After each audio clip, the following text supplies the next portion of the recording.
सुन सुन ई बताओ कभाओ तोरे खाना पीना बना सहूर होए त एका जान ले तई का बताई हमरे करम एकदम आग लागे सोच दिया तो का आज मार के मोज कह दे का जान ले रुक पिया हमार कौनो कसूर ना तोहार समय कसूर बगैर तुम्हार घर छोड़ चली रुक अरे भैया भैया काहे भौजी मारथे भैया कैसे बोलते रे ए भाई तई जे खाना पीना बने के ले एका एका जान ताऊ आऊ ले आऊ है पकवाई का बाल दे यार अरे नहीं भैया हमार बात न भुलाई गया का बहनी बताओ सुना सुनाओ जनी मारा भैया भौजी रोए हथवा जोड़ी के जनी मारा भैया भौजी रोए हथवा जोड़ी के चली जाब ससुरे भैया 10 दिन में छोड़ी के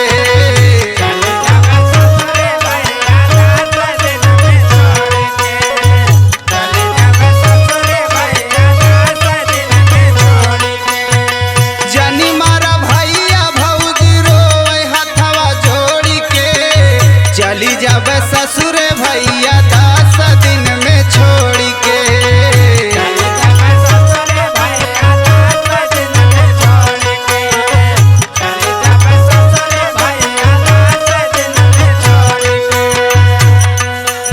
हे भैया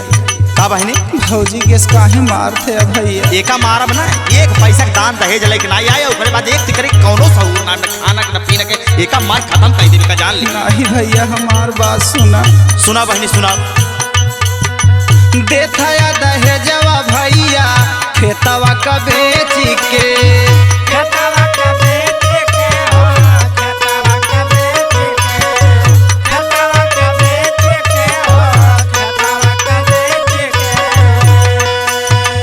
करा तू रहाम भैया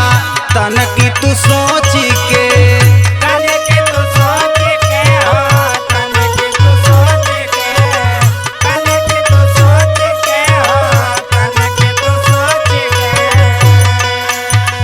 देथया दहेजवा भैया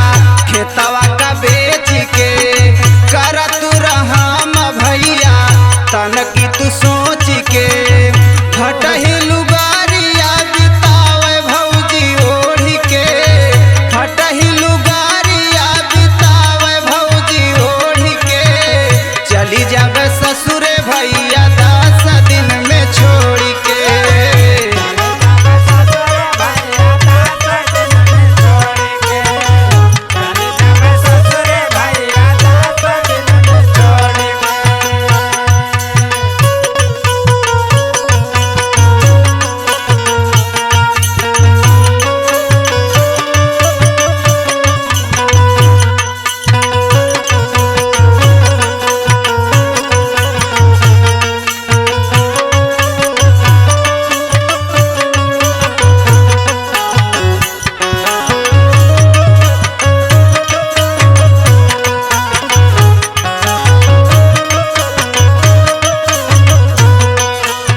ए भैया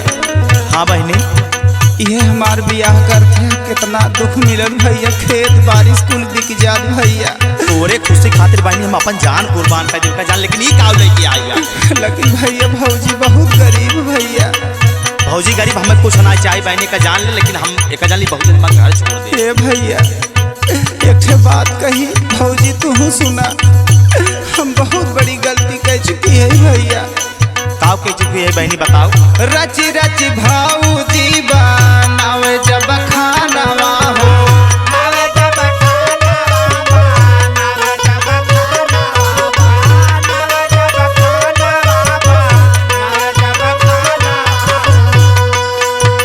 चोरी चोरी डाली देई दलिया में नोनवा हो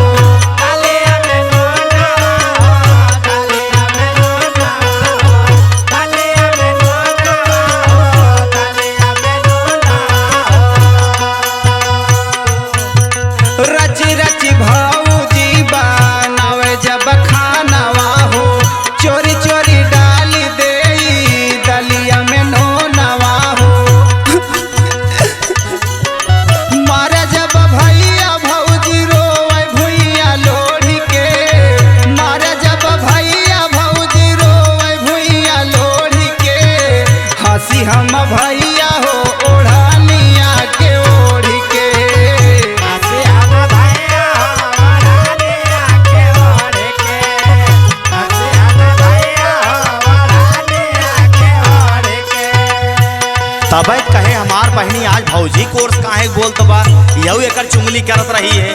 हे भैया का बहनी अब तो हम ससुरे जाते भैया। भौजी तू हमें माफ कर दे भौजी। भैया आज हम तोहार बहिन है, हम केहू पतो है बना भैया, कहूँ हमारे साथ ऐसे हो कैसे साहब भैया। हाँ बहनी एक मांगन मांगत है सुना। बोल बहनी बोल, तोरे खातिर जीरा हाजिर बहनी बोल। कितना मांगी भैया तुहसे मंगानवा हो,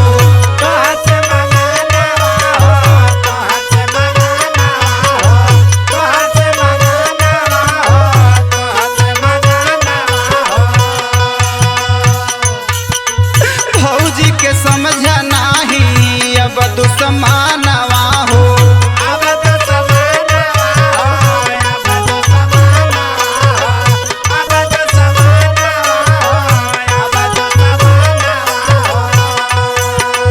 इतना मांगी भैया तुहसे मंगानवा हो, भौजी के समझा नाही अब दुश्मनवा हो। अब जन राह भौजी से मुहवा मोड़ी के, अब जन राह भौजी से मुहवा मोड़ी के, चली जब ससुर भैया 10 दिन में छोड़ी के।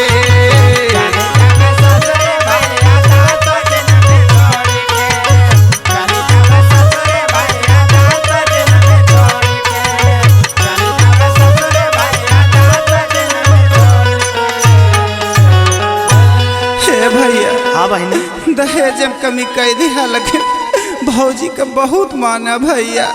ठीक बा बहनी ठीक बाटे, ऐसे तोर कसम खाते बहनी ऐसे अपना भैया हमरे गलती से भौजी मार खात रही भैया। ठीक बहनी ठीक बा।